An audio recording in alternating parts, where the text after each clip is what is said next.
Hello, and my name is David Silber. I teach at the Bereishit Institute for Jewish Education. This week's Parashat Bereishit tells us many stories, and one of them is the story of the first siblings, Cain and Abel,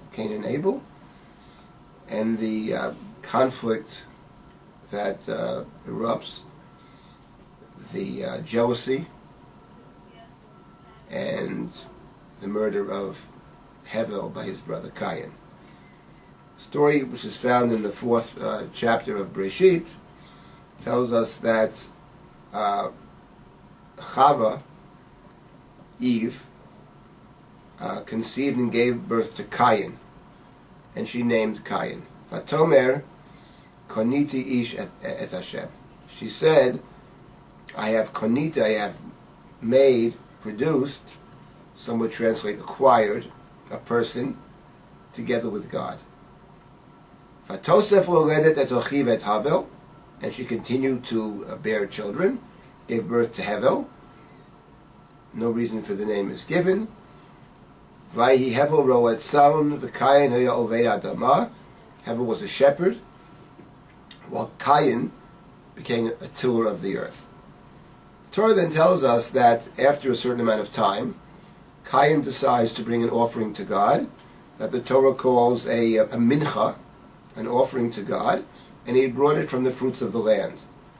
For Hevel, in the fourth verse, Hevi Gamu, Hevel also brought an offering to God, Mi b'charot tzomno umeichel vehen.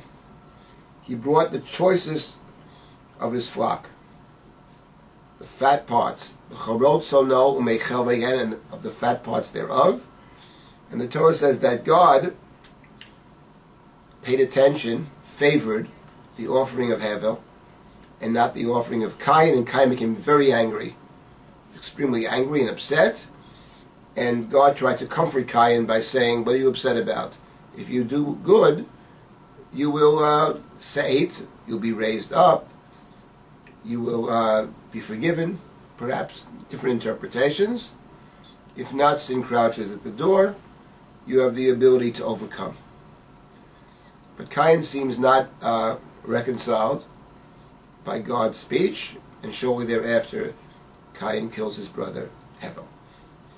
And one of the questions that one can ask, many questions, but one is, Cain, after all, initiated the gift. He's the one who thinks about giving the gift.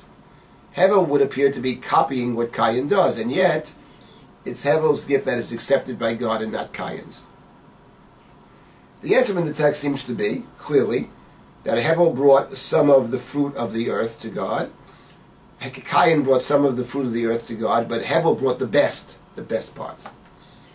God wants the best, and not just any fruit. But the question that can be raised is, why did Cain, in fact, not bring the best? After all, he's the initiator of the gift. The answer, I think, is found in the occupation of Cain and the occupation of Hevel. Cain, we are told, is a worker of the earth, the Adamah. The word Adamah, which means the earth that you work. Adam was sent out from Eden to work the earth from which he was taken. Lavoda to Adamah. Hevel is a tender of sheep. Cain believes, perhaps, that his success is a product of his own work. He's working the land, he's producing the crops. Yes, of course, God helps, the rain or whatever, but basically, it's his. But on the other hand, he recognizes God's place, so he's going to give God something.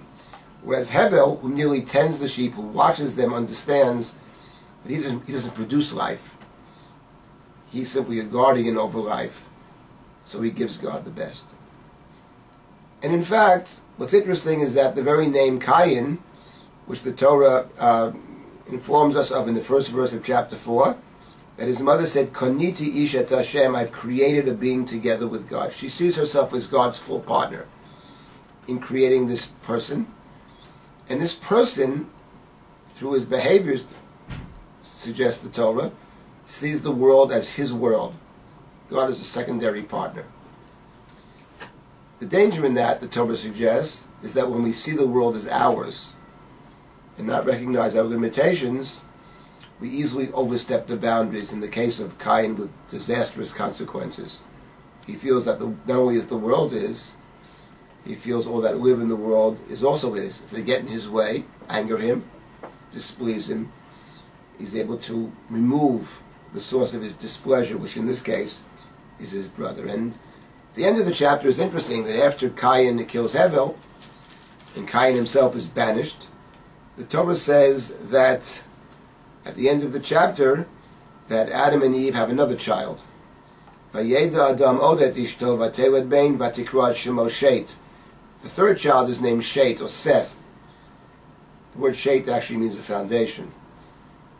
But the reason the Torah gives is Kishotri Elohim zera acher tachat Hevel ki yarago Cain, for God has given me another child in place of Hevel, whom Cain has killed. In this case, she suggests that life is a gift God has given me. And what Shet represents then, at least as Eve names him, is the recognition that life is a gift from God. It's not that we control this world, Eve is suggesting. It's not that we see life as ours, we see life as a gift, and at the end of the day, life is God's. And this kind of thinking, in the way one approaches the world, that it's not all mine, but rather I am perhaps a steward of the world, a servant of God in the world, that in effect, says the Torah, Shet is the foundation. The world as we know it, which of course is destroyed and then recreated through Noah, Noah is a direct descendant of Shet. So there are many lessons in the story of Cain and Hevel, but the issue the Torah is dealing with, I think, here and elsewhere, is the human understanding of the human's place within this world, our limitations and also our possibilities. Shabbat Shalom.